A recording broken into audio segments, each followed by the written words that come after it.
जय श्री कृष्ण। क्या आप लोग जानते हैं कि कर्ण की मृत्यु 4 बार कैसे हुई थी? यदि जानते हैं तो बहुत ही अच्छी बात है। यदि नहीं जानते हैं तो कृपया यह वीडियो पूरा अवश्य देखें।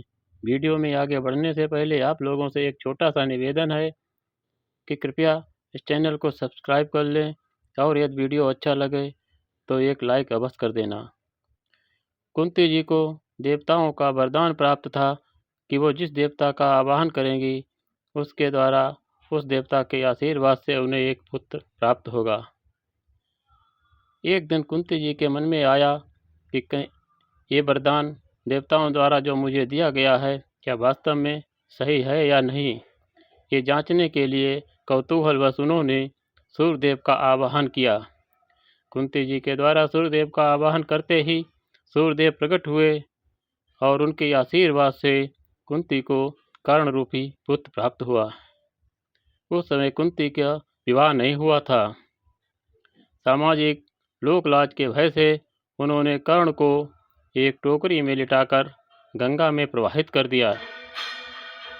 इस प्रकार जन्म लेते ही मां कुंती द्वारा परित्याग कर दिए जाने के कारण कर्ण की यह पहली मृत्यु हुई थी।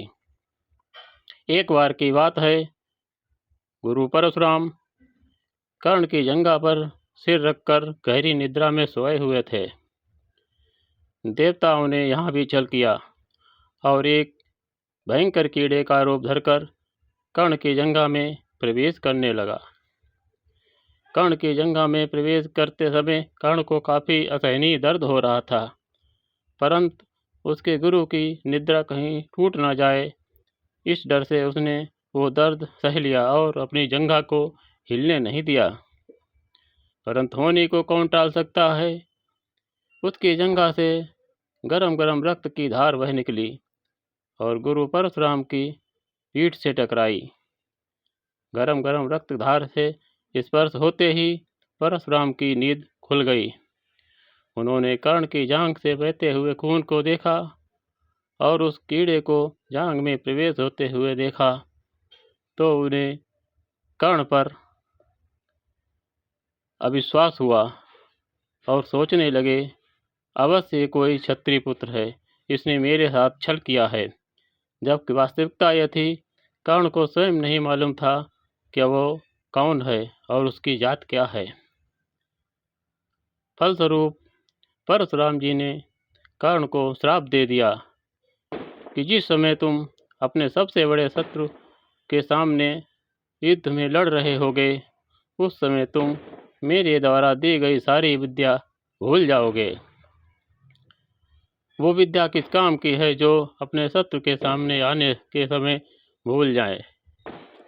इस प्रकार गुरु द्वारा ऐसा श्राप मिलते ही कर्ण की दूसरी मृत्यु हुई थी। अर्जुन इंद्रदेव का मानस पुत्र था और अर्जुन इंद्रदेव को हमेशा ये भय रहता था कि कर्ण कवच कुंडल धारण किए हुए है। कर्ण का जन्म कवच कुंडल धारण किए हुए हुआ था और ये कवच कुंडल सूर्यदेव का दिया हुआ था। कर्ण के शरीर में जब तक कवच कुंडल रहता तब तक उसे तीनों लोक में कोई मारने वाला नहीं था। इंद्रदेव को हमेशा ये भय रहता था कि कहीं ऐसा न हो कि कर्ण अर्जुन को मार दे।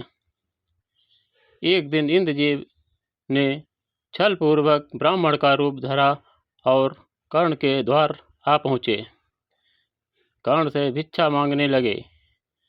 कर्ण जब भिक्षा देने के लिए अपने भवन के बाहर आया तो ब्राह्मण रूपी इंद्रदेव ने उससे कवच कुंडल की मांग की। कर्ण ने ध्यान से देखा तो उसे ये ज्ञात हो गया कि सामने जो भिक्षुक के रूप में खड़ा है वो और कोई नहीं, स्वयं इंद्रदेव हैं। कर्ण ने सोचा, जब स्वयं इंद्रदेव भिक्षुक के रूप में आए हुए हैं तो मैं अपना कवच कुंडल अवश्य दूंगा, ये जानते हुए कि यदि मैंने अपना कवच कुंडल दे दिया तो इसका मतलब ये हुआ कि मैंने अपनी मृत्यु को गले लगा लिया। परंतु दानवीर कर्ण ने अपने शरीर से कवच कुंडल उतार कर सहर्ष इंद्रदेव को दे दिया। इस प्रकार कर्ण की ये तीसरी मृत्यु हुई थी। कर्ण की चौथी मृत्यु समरभूमि में अर्जुन के सामने भयंकर युद्ध करते करते वो वीरगति को प्राप्त हुआ था। इस प्रकार कर्ण की ये चौथी मृत्यु हुई थी। वीडियो में दी गई जानकारी यदि आप लोगों को अच्छी लगी हो तो कृपया एक लाइक अवश्य कर देना और हाँ, चैनल को सब्सक्राइब करना ना भूलें। जय श्री कृष्ण।